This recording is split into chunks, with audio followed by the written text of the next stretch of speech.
Hi, everyone, and welcome to today's episode of Inconvenient Truths. We're going to have lively discussions about health disparities, and one of the disparities that we know exist is with our workforce. So, we're starting a new series. It's going to be called Moving On Up, Despite Less Than Equal Opportunities. So, my guest today is Kevin Johnson.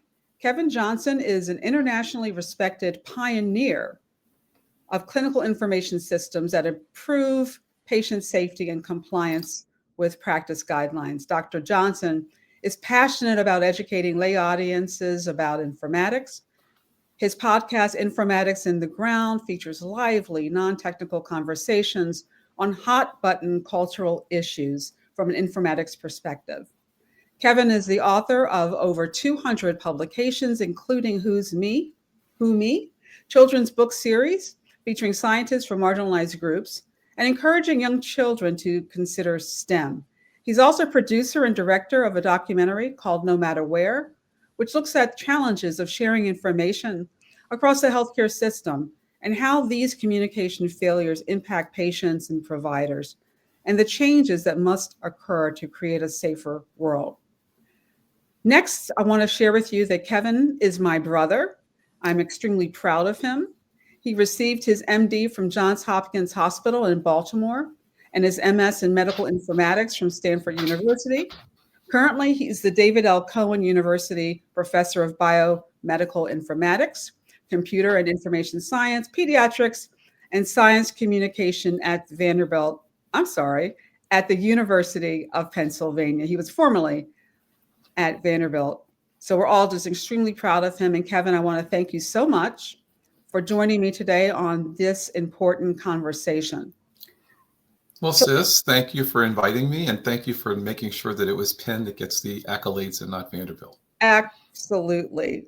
Well, so I wanted to start, obviously we grew up together, but I know that I experienced different things than you did because our paths were a bit different. I do remember, though, when we were growing up as a young child, when we would stay at our grandmother's house in Baltimore, we were clearly super intelligent, clearly. And the other children in the neighborhood By the way, really I don't didn't. remember any of that. You don't? Well, I remember No. it distinctly. I remember that the children were, even African American children, accused you of being white because you were smart. Right. They took offense to that. So I want to start there with Mhm. what challenges you experienced, which I don't know, of course, in having the kind of a mind that you have, and being able to do the things that you were inclined to do, any struggles that you had to face, things that you had to overcome, welcomed as well as unwelcomed opportunities, and how you were able to get through it. Well, first of all, Stephanie, I really applaud you on this use of podcasting. You've obviously been a tour de force in your own right, and I'm sure people who listen to this are really aware of that. And it is true that you and I had very different experiences, and we, frankly, to the listeners here, we've really never talked about it. I mean, it probably came out more from other relatives who experienced both of us. I think Uncle Bugs probably knew more about what I dealt with Mhm. than maybe others did, for example. Um, and I should also tell you that I have a Substack. I'm starting to work on my memoir, and Oh, I have a Substack that has now 3 chapters written that'll be good enough for at least an agent at some point to pick up. So if any agents are listening and you want to have the first opportunity for a book just like Gifted Hands, but not starring Ben Carson, ... then I am happy to chat with you. So yeah, you're right. When we grew up in one part of Baltimore that was arguably a little bit more gentrified in some ways than where our grandmother, lived. And I remember the earliest memories I have were that as I was starting to discover my love of things on the outside, outdoors, like plants and frogs and ants and crickets and everything else, I would go to Mama's house, and she lived on an alley and had a teeny weeny little yard where there was, the only major thing she had there of really kind of any adventure for me was like the giant maple tree. that we Yeah. used to all go up and, try to climb and everything. Whereas all the other kids were all about being in the alley and playing alley games. And I really never lived in a place like that. So yeah, it was hard on a couple of different levels to really connect. I think the hardest part for me growing up, which I think is sort of related to where you grow up and how people can exploit that, is I was pretty naive. And so I still remember we would get great Christmas presents. I would take them over to Mama's. I would play with them in the alley, and they would essentially never come home. Um, like I had this bike that Oh, I God. remember it had these solid rubber wheels, Mhm. which, don't require any air. And we were riding it around. And the next thing I knew, the bigger kids came out and were like, "Hey, can we ride your bike?" And I'd like to believe that it was me being both generous, but also wanting to be friends. And next thing I knew, everybody was riding my bike. The next thing I knew, they were, trying to make, burning rubber on it. And the next thing I knew, a whole chunk of tire came off. And so they left. I went back in the house with an now broken bike and, had to go home and hope mom and dad would fix it. Yes. So that happened on a few occasions with skates and bikes, kind of all the things that we got that were the nice things that a lot of the other kids either were smart enough never to bring outside and share, which I think is really what it was, or didn't have, which I think is actually less likely. And that was a lot of my earliest experiences were trying to take my childhood and bring it to the communities where I was a member, or at least a guest, without really any regard for the fact, because I frankly didn't think I should have regard for the fact that we come from different places. I thought it would be interesting to them for me to talk about the things I talked about, and they thought it was very stigmatizing for me to talk about the things I talked about. Right. Absolutely. I mean, I remember it just really felt to me like they didn't appreciate it. It was all about the things that a lot of kids grow up with. And even today, it's all about the basketball, it's all about the football, it's all about that one in a million opportunity, perhaps, to make something of yourself. And we Yeah. push that. And we don't respect, I think. I mean, I sort of feel like nerds rule, right? When I look Right. back, for me in high school, those of us who were sort of smart and, we did a lot of activities Right. in school because our parents pushed hard to make sure that we were not coming home. There was no such thing as being idle. Right. We were Exactly. reading, we were being walked a mile to get our exciting 3 books to read that week Hmm. in the library. We were doing things that were a little different. And at the time, we felt, I think, it was sort of grueling. But now realizing that our parents really understood how important education was. Right. And then moving us I remember when we moved from Baltimore City to the county, we moved from pretty much all Black to all white. Yep. We weren't given an opinion about it. We weren't asked about it. We just showed up and the stuff was packed and it was like, go grab whatever's left and let's go. That's right. But we got to that place and it was a very different opportunity. So tell me how it was for you transitioning from an urban all Black center, um, where you still had opportunities. When people often talk Mhm. about that we had to move out of the city to get increased opportunities. And I sort of take issue with that. I think, we lived in a time when teachers often were the social workers, right? They would come home. If we had a problem with school, they were going to knock at the door and help us through it. Right. They really That's were right. doing the one-on things. And then we go out to an environment where you are on your own. It's more self-led. So tell me how that experience was for you, and your educational path, changing those environments. So, when we left Winans Elementary School, I was just entering second grade. And I really don't have any recollection of my first grade year. I know that I have these very odd memories of Winans, but I knew that I felt very much a part of the community there. I vaguely remember that we could leave school to go to lunch. And I remember going across the street to the five and dime store and getting snacks. Yep. But it seemed completely normal. When we moved out to the suburbs, obviously we were in a bedroom community. There were no stores. Winans Elementary School. I guess I said Winans first, but we were really at Guilford, I guess, when I Yeah. was growing up. And then when we went to Winans, we are the how did it go?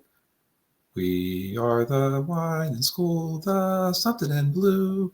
We work and play together, WILAND Oh, wow. ever. Our Wilbur Winans said, learn all you can. Sa da da da da da da. Winans is the best school in the land. You remember that? Awesome. I remember it now. Yeah. That's pretty cool, Kevin. Yeah. Well, I like music, so I can't help myself. Yeah, I love But that. so that was at first the coolest thing about Winans for me was they were eclectic. They really kind of respected a lot of diversity in lots of ways, but not being Black. So I was the only Black person in second grade when I arrived. The only person who was close to second to Black was a guy named Dennis Sue, who will probably listen to this because Dennis listens to everything I put out on Facebook. Dennis was Asian, and he and I were kind of forced friends. Like everybody expected it, and we sort of talked to each other.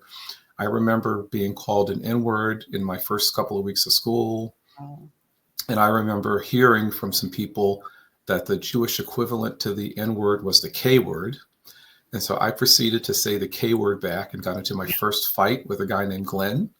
And that was literally the first couple of weeks of school. Interestingly, to your point, Guilford was almost exactly a month or so behind Winans. So there were books that we were also reading at the same exact time, but when I got to Winans, they were on chapter 10, and at Guilford we were on chapter 2. It was that kind of a thing. So I picked that up pretty quickly.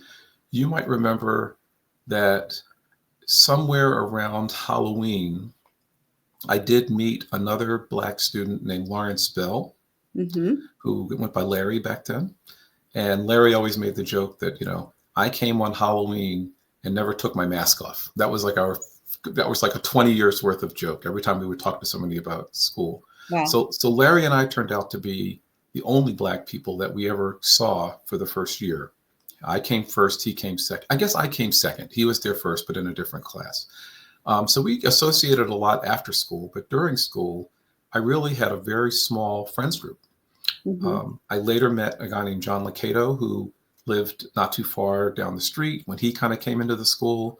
And then by third grade, Earl Lewis was there. But my experience there was very much kind of learning how to adapt, right? I figured out that there were things I liked to do and our neighbors liked to do them. I won't go through all the names of the neighbors. As you may remember, I learned how to swim from a neighbor across the backyard. So I was adapting. And that's kind of been, I think, a hallmark of my life has been resilience and adaptivity and just getting into environments and making the best out of them. As they say.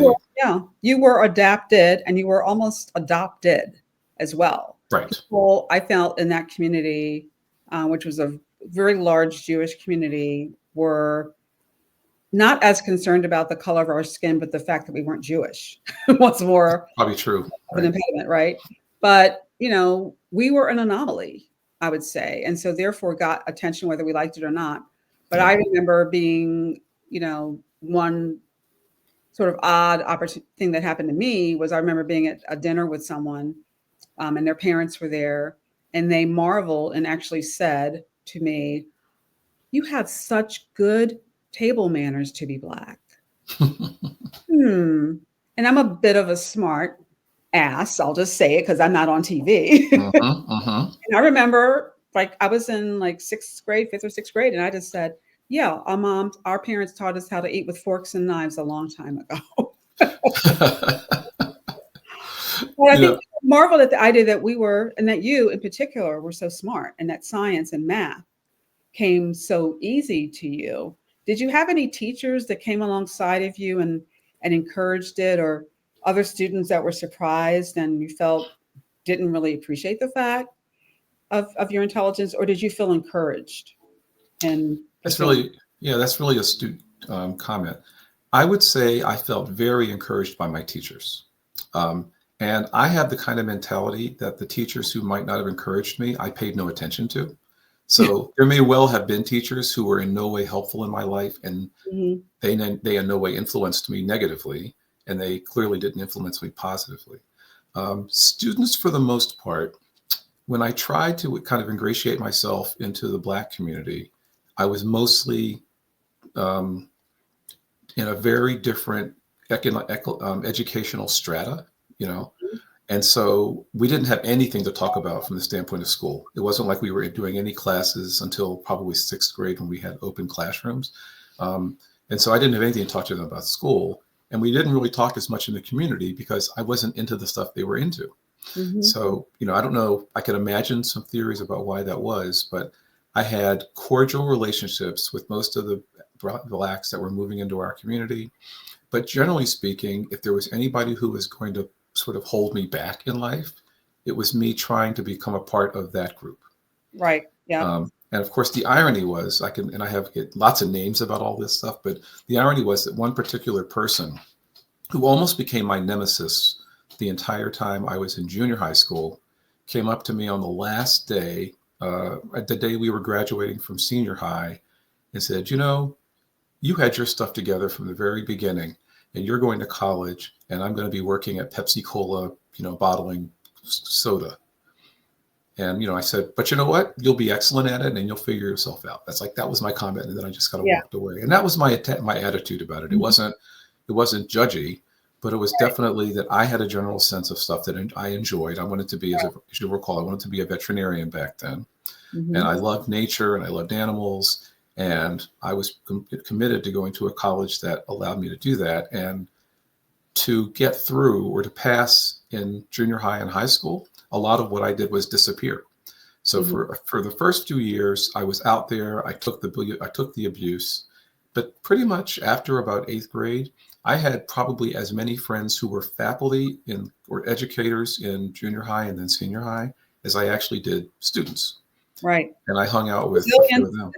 Resilience is definitely a word, Yeah. but what you hear you saying is that you were able to not just overcome, but to surround yourself, create a team that was Yes. supporting you to the point that you could isolate the other stuff that was going on, because you Right. had a strong family, and that's really important. Yes, Right? absolutely true. Strong Right. family, you had interest, you weren't bored, didn't get into stuff. You were just really sort of head down, Mhm. but those things were happening. So let's just fast forward. You get out of high school, you go to Dickinson College. I'm sure that was a very different experience. I want to move quickly even through that. Yeah. The college experience can be very different.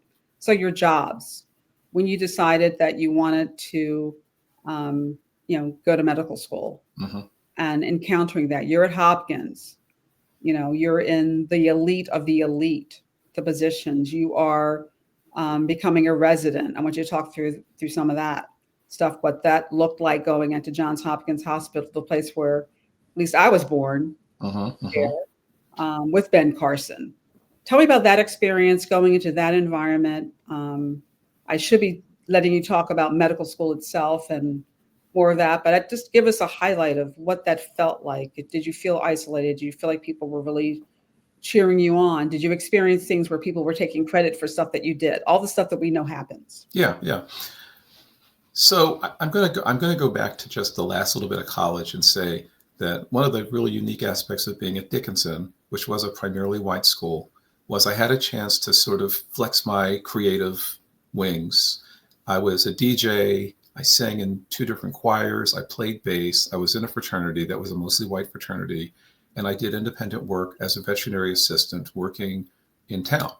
So I was doing a bunch of things that were all related to my interests. And when I got to medical school, I had to focus. One of the things I realized very quickly was, and it's worth noting that Levi Watkins, Dr. Watkins, was at Hopkins and had built a really strong cohort of African-American medical students.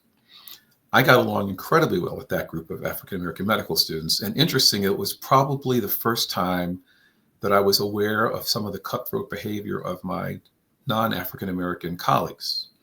Because we all felt, the sort of Black community at Hopkins, I think we all recognized that if we're all running the same race and one group of us starts way behind and now we're all equal at the same location, one group is probably running faster than the other, right? Mm-hmm. And so we were the ones who knew we had the stamina, we had the resilience, we'd made it through a number of hurdles to get to where we are.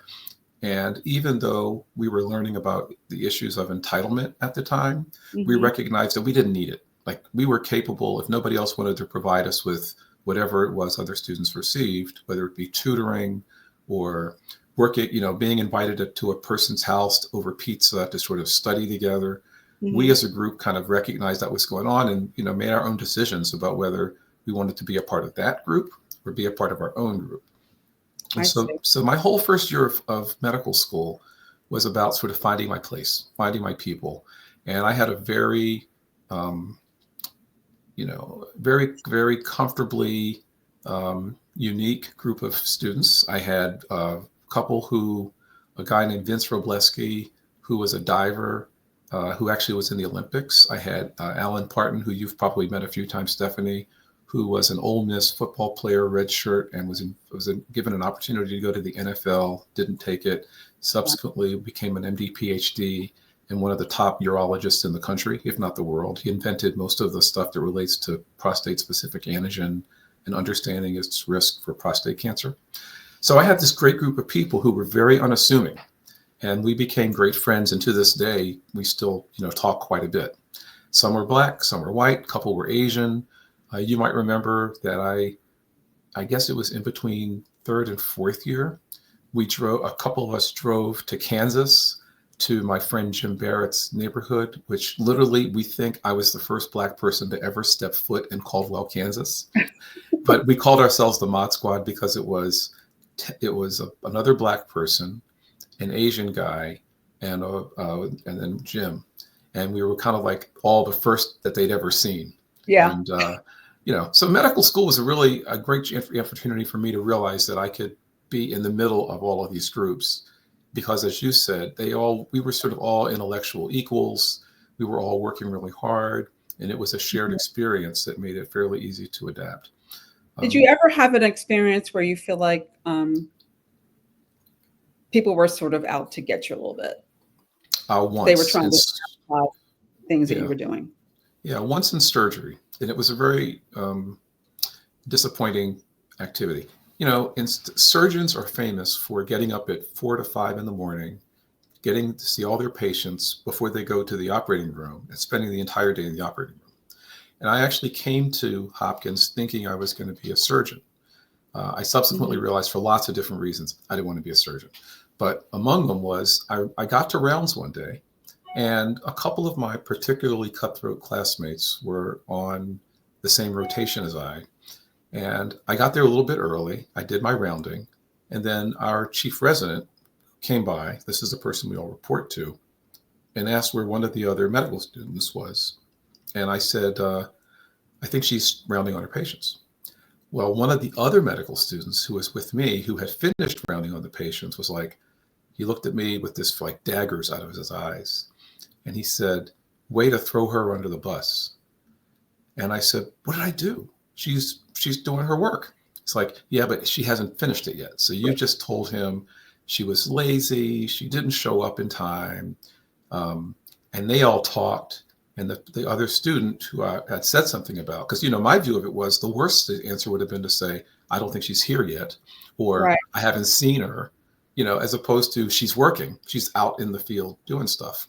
But her take on that was, I want to be a surgeon, and you're doing everything you can do to keep me from being a surgeon. Wow.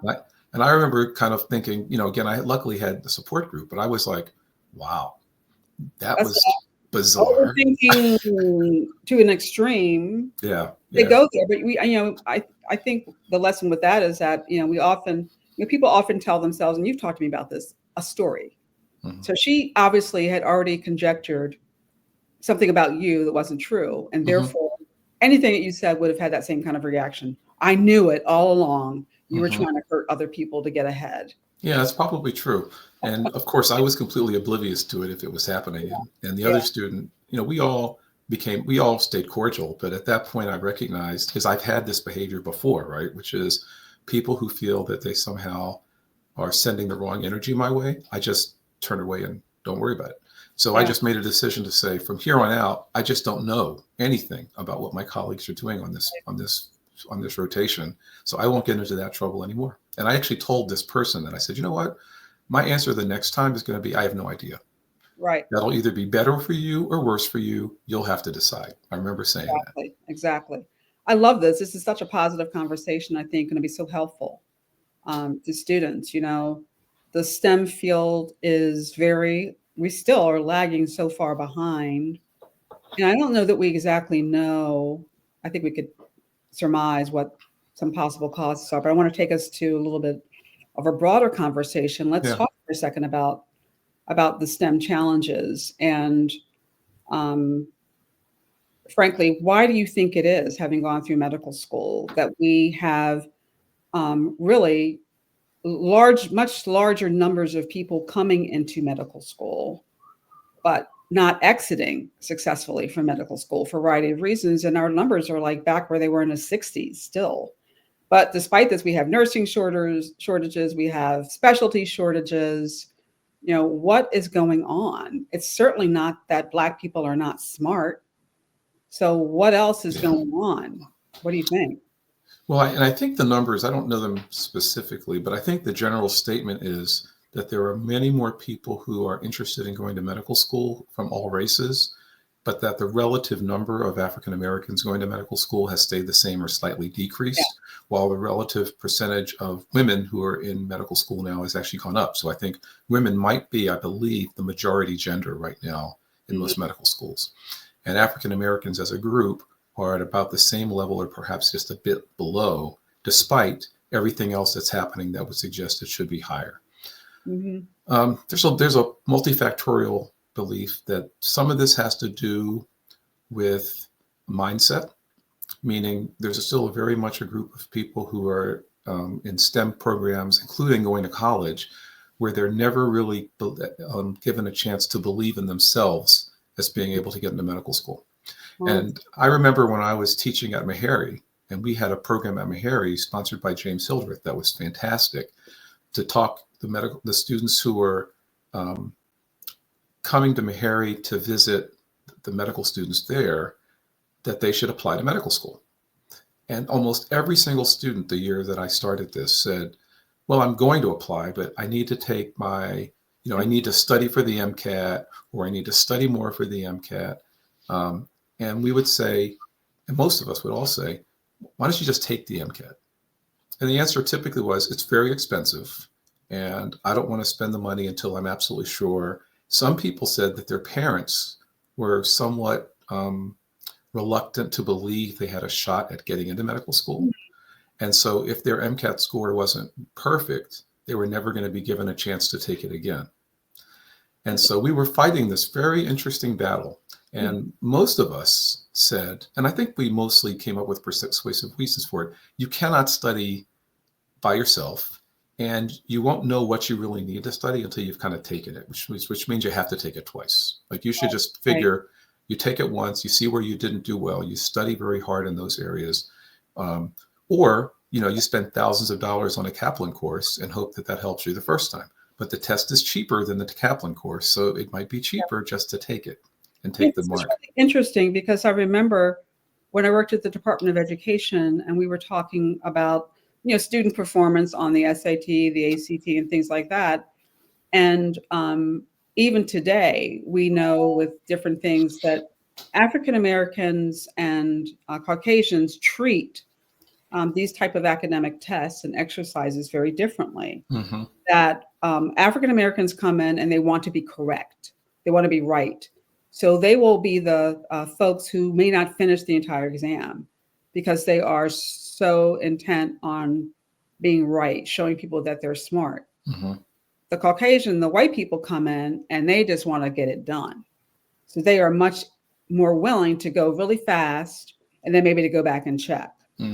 But the perception of we got to be right rather than we've got to complete the task, it's really different. It's really interesting. And it'll be interesting to know how, the K through 12 system relates to that. I've always been a little concerned, frankly, that, when we are testing children leading up to that point, that we are not really testing knowledge. So much of it is testing speed. And I feel like there's a way that we've got to really think through that. But if this is actually a deterrent to people going on to higher education because of the fear that they will be a failure or won't do well enough, that's interesting. I love what you said about almost like it's a self-directed. Is it shame? Is it right on ourselves? Whatever that is. So that seems like something culturally that we really need to and should be addressing.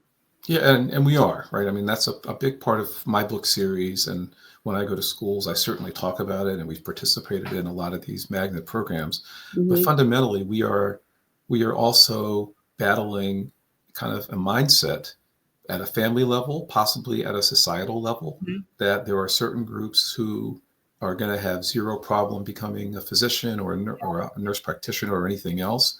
There, by the way, are lots of other jobs in healthcare that most people don't know about. And so I also routinely mention to people radiation jobs, nuclear medicine jobs, which take a completely different level of training.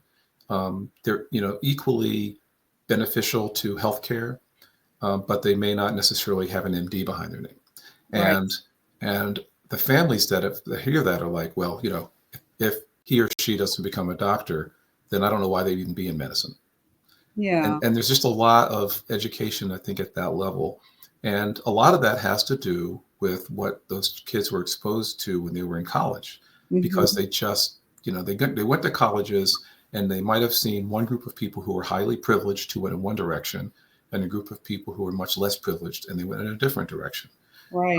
And that's, I think, a part of what Levi Watkins used to push, which was, we've got to get to the schools that don't have the kinds of training to help package every one of their top applicants to look like they're able to get into medical school, and either help them to package their applications, which we do sometimes, Hmm. or on the medical school admissions committee, I'm on that here, and I was on it at Vanderbilt, and I was on it at Hopkins, to look past those packages and say, this person is a risk worth taking.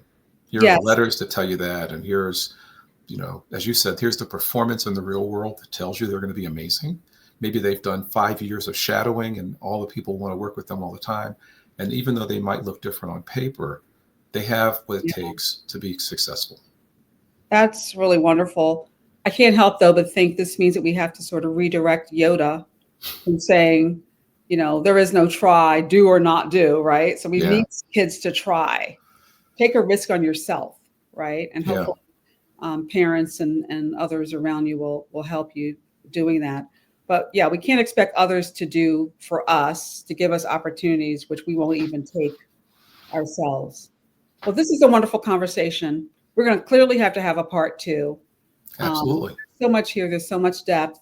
I really want to thank you for joining me here. And I encourage everyone to look up, if you haven't already, Informatics in the Round. It's a wonderful talk show. It has a lot of great people on it. I've been on it. But Kevin really talks about some really important things that you would not think would be impacting informatics. But we are a data driven country, and we need to Totally. figure out if we're going to use big data, let's use it for good. So, Kevin, thank you so much for joining again. And thanks everyone for tuning in today. And hope to hear back from everyone about whether they enjoyed this show or not, and whether they have any ideas for other guests that we should interview. Thanks so much. Thank you.